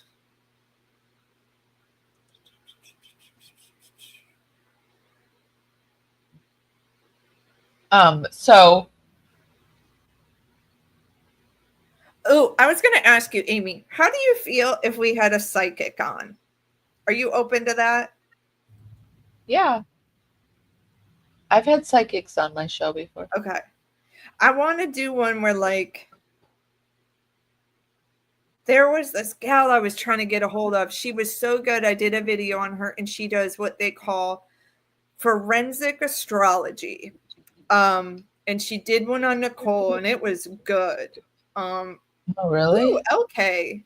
Yes, thank you so much, LK. I missed this. She says, or they say, oh, work on your relationship with your wife, but oh, here, don't forget to look at these nudes, right? And put them in the calculator too. Let me show you the calculator to put it in, because she was the one that told them about the calculator. Now all the wives are going to be looking for this calculator app and being like, Rabbit, can you email it to me again if possible? If you have it handy on your phone. I just would like kind of Amy to look at it too. I've never heard this. So what interrogation is she through the whole thing or not? I mean, it's like they're walking through the closet, and you know how they both have these immaculate closets. Like Shanann has one side, and then Chris has one side, and I know what she's talking about. It looks like a little head and a nose popping out, but like, I really feel a dog would have hit on that. But was it during the canine search? Was it during when the first police officer came in and walked around? Was it during which search was it? I keep typing in closet to see if I can find the dang email. It's funny. I can't find any of this. Sometimes, some nights it just pops right up, and then tonight I hope Rabbit didn't leave. I don't know who Rabbit is. I don't think. One of my really good regulars. Pin the one by LK about the toy in the closet. We debunked that as a toy, right? The laugh, the giggle. Yeah, so there's actually a really great video out there that I don't know who did it but it's somewhere in my stuff because we watched it on my channel where this woman goes through and she even finds the toys where it was sold. There were these 2 dolls sold at Toys R Us. There's actually even a picture of Bella. No. Yeah, they found the two toys at Toys R Us, so they link the picture to it. They make noise, and then they show the picture of the toys in the closet. So yeah, it was definitely toys that were making those weird noises. Oh, your girls have the same one? Yeah. So. Rabbit, if you can send me the image. Actually, I just realized I think you sent it to me on Instagram, so I'm trying to find it. But I want Amy to just look at it too, but I cannot find your email where you sent it. Or did you send it on Facebook? Oh, okay. So the very first one where the police officers were walking around the house. Interesting. No, I don't think she was in there either. I don't. She, no. Yeah. Especially because they are like on heightened security at that moment too. Well, and I just don't think she's that stupid to do something like that. She wouldn't just be, and if she was in there, she would be like deep in the house. She wouldn't be like just peeking out while they're doing their stuff. Yeah, the giggles. Okay, I've got it, Amy. I'm gonna send it to you, but like, you're not gonna be able to like. Are people really believing it? Is it just people really believe it? I guess. I mean, I was definitely not doing a video on it because I don't. It's just not my style, you know. But I think yes, people are thinking this. I want to say Zawoki maybe did one on it, but I don't know. I think Rose would like to join in on that. She likes. I think I've done. Come on, I'm trying to save it. Has anything been going on with the house itself lately, you guys? Does anyone know anything about the house? I know, like, it's sold, but have we found Yeah. anything out about like anything? Has there been any movement? Do any of, I know like some of my viewers are actually from Colorado. Have you gone by the house lately? Can you get us any good photos? Because the house fascinates me for some reason. Yeah. Do you think there's negative energy attached to it? Yes, now there is. I think the energy from the acts of what's been done, and now with the new owners, their stuff. Yeah. Where did you send it to me? I just texted it to you. Oh, you Because texted it? I don't have it in email, but I mean, you don't even have to pull it up on screen, but I'm just want you to see it. I did search the new owners, and it doesn't look like they're people with kids, which I think is great. Because I think it would be a bad situation to bring like kids into that whole realm again. But something interesting I've been meaning to Google.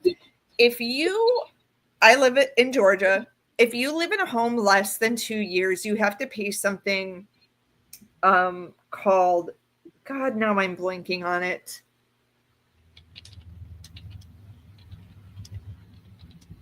It literally was just in my head. You have to stay in a home or else you pay some type of fee, some type of fine. And I wonder if it's the same in Colorado because the Millers didn't even live there 2 years. Capital gains. Thank you, Carrie. God, it was driving me nuts. I'm like, I got to Google that now. Now I'm curious. Do you get those pictures? Yeah, and I was looking at it, and I see what I see, but in doing paranormal investigation, there's a thing that your brain is always trying to make sense out of making sense of things into objects. And when you see things, your mind's always trying to make sense of the object that you're seeing. So you're trying to turn it into a meaningful image of like, oh, I like say it's like when they show you the Rorschach drawings, and you look at a blotch and you're like, oh, that's a person's face, like you're trying to make sense of what you're seeing. And it's called pareidolia or something. Pareidolia. It's just your mind is always trying to make patterns out of like also when you like look up at the clouds and you look at the clouds and they go into shapes, that's what you're doing. So and I think we're looking at something in a closet and we're like, oh, that looks like a person's, staring. Your mind's trying to make sense of the shape that you're looking at, and I think that's what it is. A big thing is the man on the moon. That photo of this one right here. Let me share this. So capital gains in Colorado. This satellite photo. Where we all say that it's like the man on the moon or on the Mars. It's a face on Mars, but it's probably just a boulder shaped like a face, and our brain just goes to that. And so I think that's what that is, in my opinion. Olga, that is probably the comment of the night. Okay, so in Colorado, taxes, capital gains at the same rate as income up to 14 point. No, wait, that's California. Okay, that makes more sense. I'm like, damn, that's a lot. A flat 4.5%. Well, you heard that on here, riding down the rabbit hole, because Rose found this and we showed that it has been changed by one number. At least online it has. Nobody's gone by it, so I don't know for a proven fact but it could be a misprint online, but it is showing that it is a different address online. I do find that kind of weird because it's not like, I mean, if people are going to drive by, they're going to drive by. Right?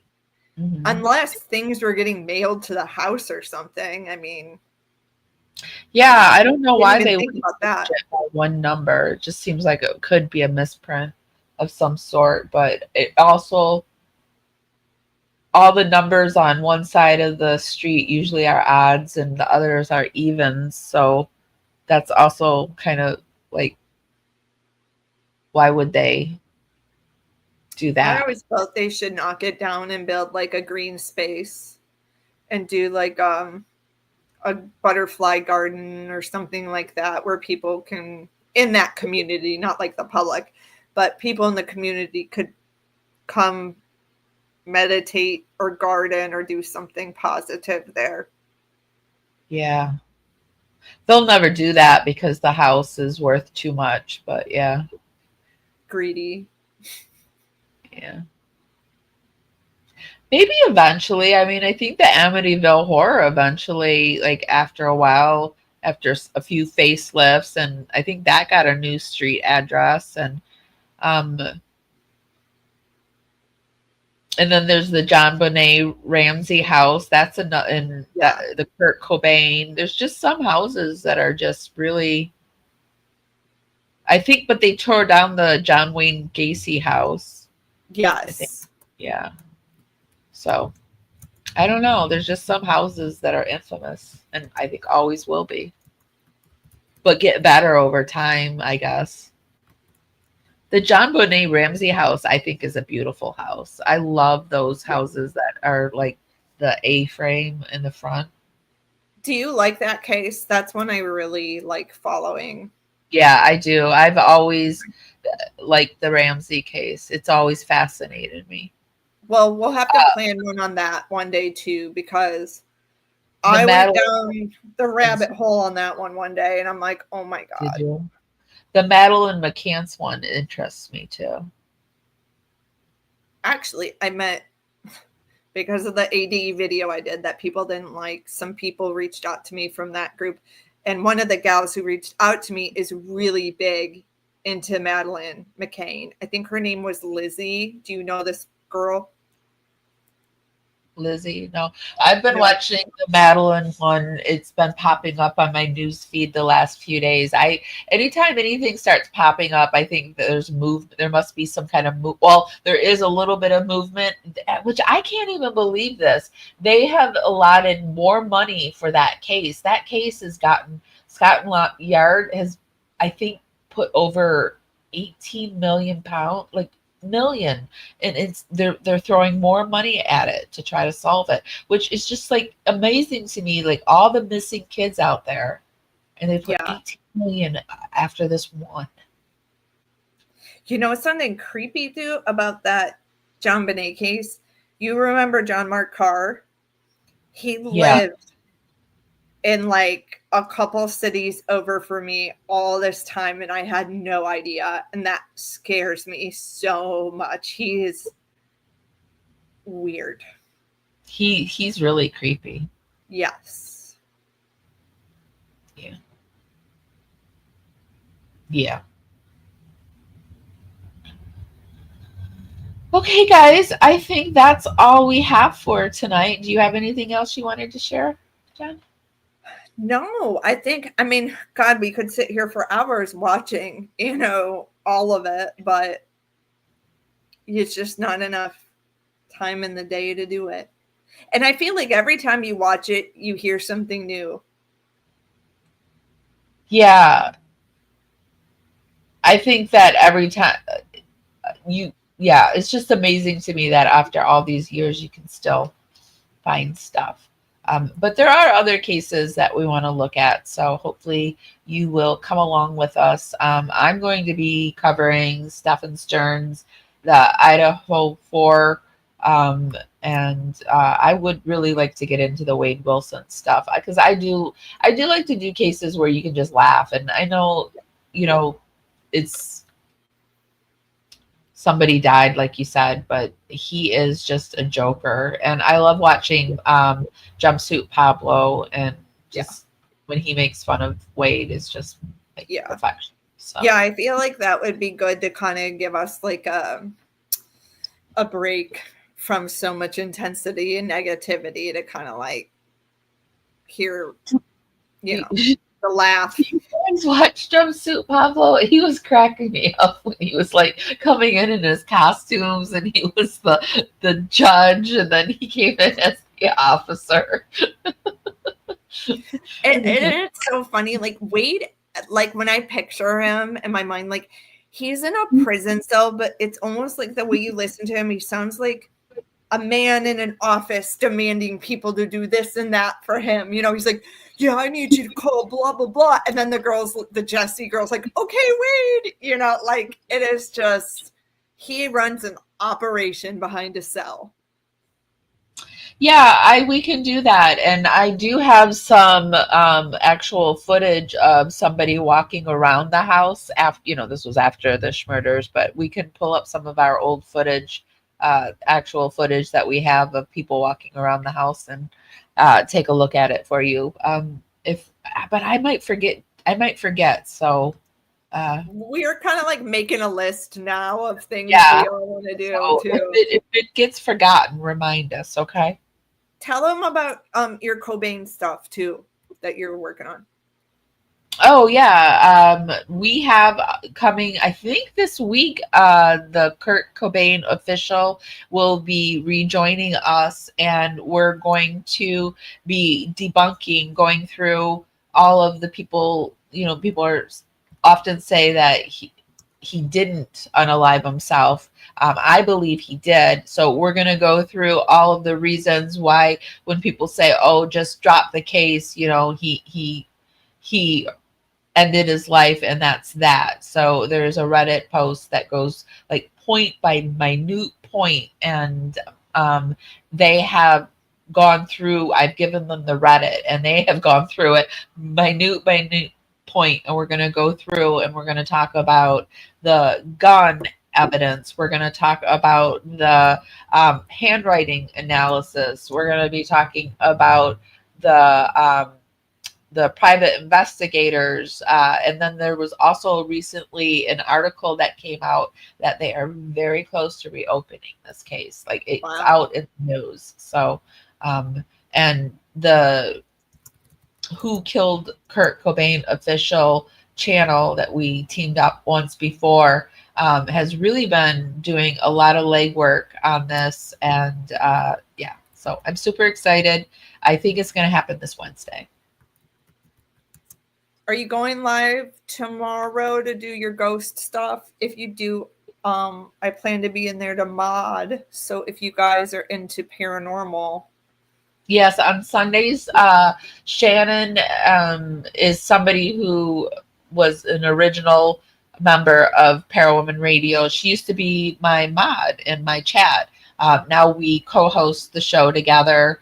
And I don't know what our topic is yet. We were kind of discussing a few things, and we haven't landed exactly on what we're going to talk about, I don't think. I do have Titanic. I have a few things that, like, they're pre-done, pre-research, so that if we can't land on something. So, like, I think I've got the Titanic. I want to do... Atlantis, but I don't think Shannon's so much into the Atlantis. But I think Atlantis, like, not in like the city that, you know, like people were doing amazing things, but like I do think Atlantis existed. I don't think it's like people like mermaids swimming around or anything like that. But I do think it was a higher evolved society, and I think it did exist. So, but anyway. I like to talk about cryptoids like Bigfoot and Mothman, and she likes to talk more paranormal stuff like ghosts and stuff like that. So, but we balance each other out. I like the scary stuff. She doesn't like it so much. I like the Bigfoot and the Loch Ness. Like I like that kind of deal, and like aliens. I'm really into aliens and things like that. The unknown, the mysterious. Have you ever had? I haven't, but my husband said he has. Actually, today in the car, he goes, "You've never seen an unidentified object in this?" I was like, "No, I think everything I've seen, I've been able to." And it doesn't necessarily mean an alien. You know, it could be an unidentified thing. And I'm like, no, I really never have.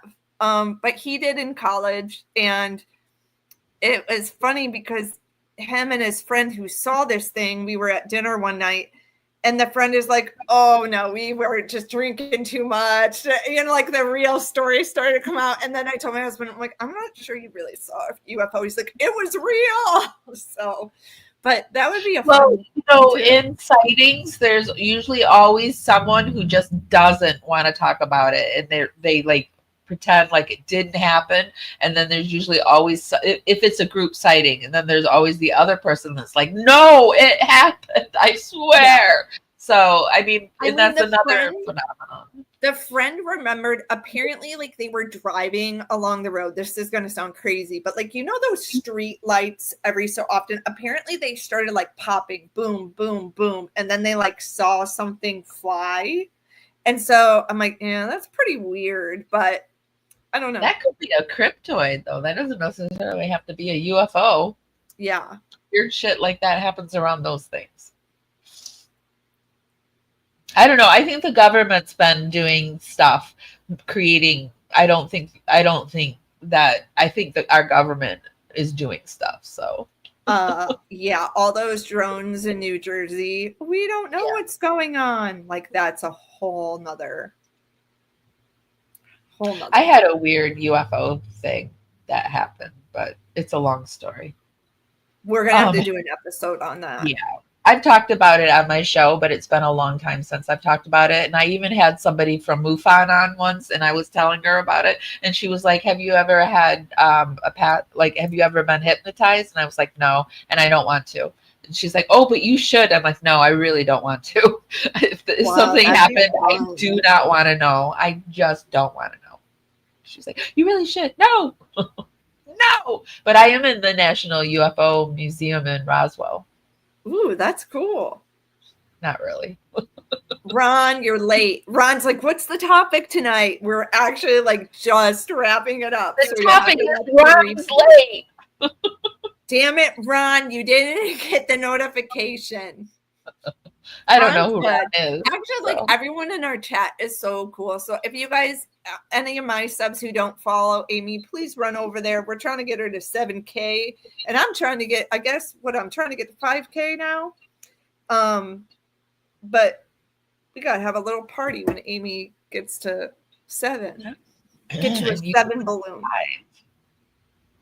You'll probably get to 5 before I get to 7 at this point. I've been sitting at 6, 8 for a long time. Like the last 2 weeks, it feels like. Well, it's going to happen. Yeah. This weekend, by Monday. For sure. Okay, guys. Rewind. Yeah. So what do you have coming up? I just said what I had coming up. What do you have coming up? I am trying to work on, I don't know how I haven't gotten this done yet, but I met with a private investigator that I work with here in Atlanta named TJ Ward, and he worked on the Natalie Holloway case for like 20 years.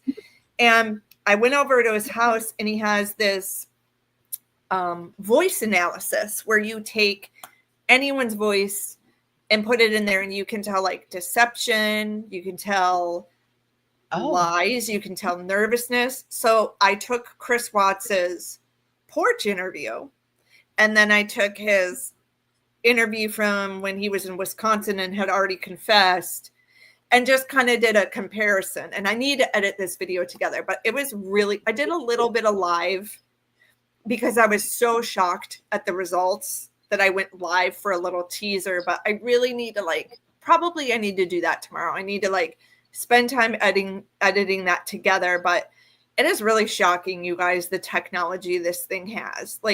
You can see the machine going crazy during his porch interview when he's lying, his face off. And then how calm he is after he's been charged and he's just chilling in prison. So that's really the only thing I'm working on right now. And got a lot of video to put together for that. What does it do? What does the machine do? It a bunch of lights and stuff? No. So you take any type of audio and somehow with AI, it's the technology is like so smart. And in the video, I will describe like in depth more the science of it and how it works. It's similar to a lie detector test, but you don't have to be hooked up to it. And it's more detailed than a lie detector test, where it will have certain levels of like, this person's just nervous. This person's being deceitful.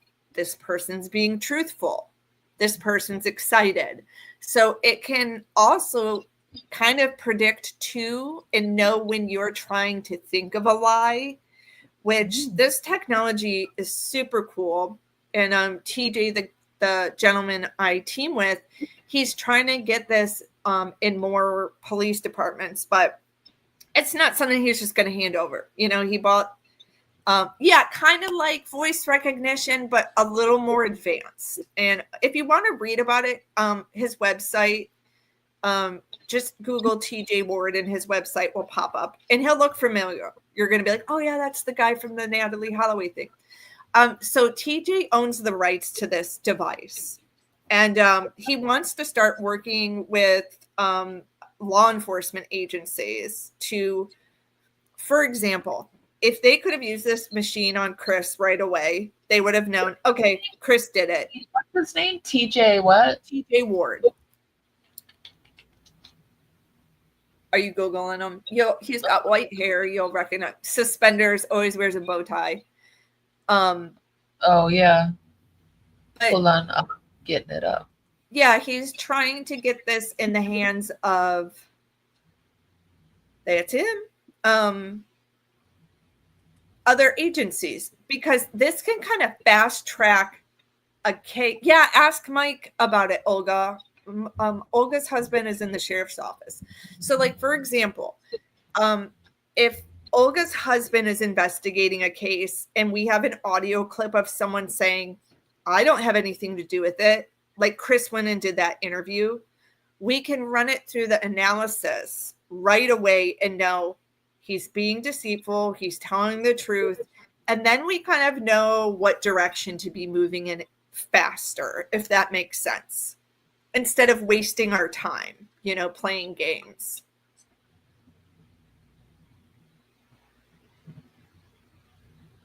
He was part of the Bill Cosby thing too. Mm-hmm. Yeah, he's done a lot of high-profile cases. He's really cool. So I have all this footage I need to put together on that. But I was really blown away by this technology, you guys. It was cool. Can't wait to see it. It'll be awesome. Yeah, so that's all. Yeah, it's really interesting. I really can't wait to see that. That's interesting. Can you do other of the? I mean, can you? Well, everyone's pressuring me to do Nichol, obviously Kessinger, but I'm not gonna lie. I would not do that without speaking to a lawyer. I'm not getting sued. You know what I mean? Because let's say I do it and we do find out she's being deceitful, I would feel obligated to hand that over to authorities. They use this technology. It's not just like bullshit, it's more accurate, they say, than lie detector tests. So of course people are like, is it admissible in court? I don't think it is just like a lie detector test. I think they're working on it to get to that point. But it's fairly new, so they need to still work on that, the science of all that to prove, similar like DNA. I'm pretty sure at one point DNA they were kind of like, oh, that's BS. And then eventually they're like, no, that's real science. Yeah. So it'll be interesting, as the years go by here, what we can use in court and what we can't. Yeah. Told me. Mike you said about NK. Yeah, you guys, I'm sorry. I'm not getting myself in trouble. I'm not getting sued by someone. I mean, I am going to do it. I am going to run the analysis on her voice, but I'm not doing a video on it and I'm not going live on it because that is asking to get sued. What does that mean? Mike told me about. What does that mean? Mike told me about NK she screams. I don't understand that. I think they're saying they want me to do NK. Yeah, Ron. So it's a recorded conversation. It could be a live conversation. It could be a live in person. It doesn't matter. It just has to be the person's voice. For example, like if Amy was accused of a crime and her and I went and had lunch and they wire me up and we're having a conversation, they could take that audio and run it through the analysis and know where Amy is lying, where she's telling the truth, if she's excited, or if it's a voicemail someone left. But for example, this interview that Nichol does, she's not really asked questions in a way that I think is going to be helpful for the analysis, but we will be able to tell if she's nervous or she is telling a lie. For example, if she lies by saying, I didn't really go to the house that much, but she did, it's going to show up. But she was never questioned, did you have anything to do with the murders, right? So we're not going to get like definitive answers on her involvement. We would just see where she's nervous and all that. But like I said, I'm not doing it, guys. I'm not getting sued. I would absolutely speak to an attorney before I do anything with that. The only reason I did Chris Watts is because Chris admitted he did it. He's charged. He's sitting in prison for the rest of his life. So that's why I used Chris as an example. What does TJ say about it? Does TJ think it's a bad idea? To do Nichol? Yeah. Well, I'm the one who asked him if we can do it, and he was all about it. But I am the one who's very careful about lawsuits, and it's because I have gone through like all of these trainings from working in news. Like, you're not supposed to even be using people's wedding photos because the photographer owns the rights to, wedding photos. Or there's so many legal issues when it comes to using people's content, things like that. So I'm really careful with copyright law. And of course, obviously accusing someone of a crime that they didn't do. And Nichol is not charged with a crime. Was interviewed, right? So like TJ said, we can do it, but we're not going to do it. Out there, the interview is out there for public consumption. Yeah. And I highly doubt. Wanted to do. The case that I texted you of the missing spring breaker girl, Suduksha Kaniki. She has still nothing has washed up on her. If you guys haven't seen that case, I did a video on that. Check it out. TJ wanted to do a voice analysis on the young man, Josh Reeby, who was last seen with her. And all he needed was the government in Dominican Republic to hand over that audio, which they're not going to. But if he could run that and then the analysis, then we could know, okay, Josh is lying or Josh is telling the truth. So now we need to go look at someone else, which could be human trafficking, or it could be something else. It's kind of a great tool for us to know which direction we should be looking in the first place. Yeah. She was cleared, but I've cut. Oh, they're talking about Nichol. Yeah.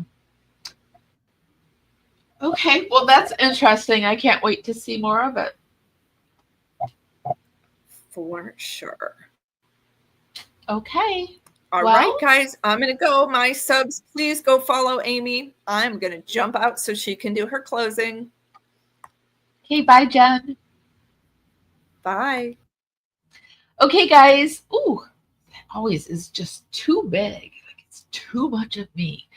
Okay, guys, thank you for being here. What do you guys think about the Watts case? Do you think Nichol Kessinger got special treatment and was allowed her dad in? Do you think her dad has some kind of connections to the law enforcement? We're reading that he was just really a basic guy. So I really do wonder about all these myths and what's facts and fiction and reality with this Watts case. But anyway, we're going to go. Yeah, there's just so much to put together in this case. Exactly, Kelly. Okay, so I'm going to go. Be sure to give this live a thumbs up. Helps us dance out into the algorithm.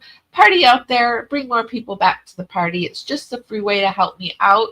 Also, have you heard about our Dragonfly membership program? Here, let me show you a little something about it. And if you're not subscribed, why are you not subscribed? I would really, really, really love to have you as a power subscriber. If you really like my content, be sure to become a Dragonfly, and that's our membership, and it's $2.99 a month. I release all my videos early. We have special emojis over in the chat room. I kind of share things ahead of time with my Dragonflies, and I go live sometimes just for the Dragonflies. It's a way that I can support you guys and give you more content, and it's a way for you to support our channel. It's $2.99 a month, and I would love to have you. Yes, I would love to have you. I will put the link to the show note down in the show notes. I will put the link to Jen's channel down in the show notes, and I will put the links to everything that we viewed during this live down in the YouTube show notes. We do this for fair play use and to cite our sources. Okay, guys, I'm going to go for realsy now. If nobody's told you this today, and even if they have, I'm still going to tell you this. I love you guys. You've changed my life, and you mean the world to me. And I'll see you next time. Bye, guys.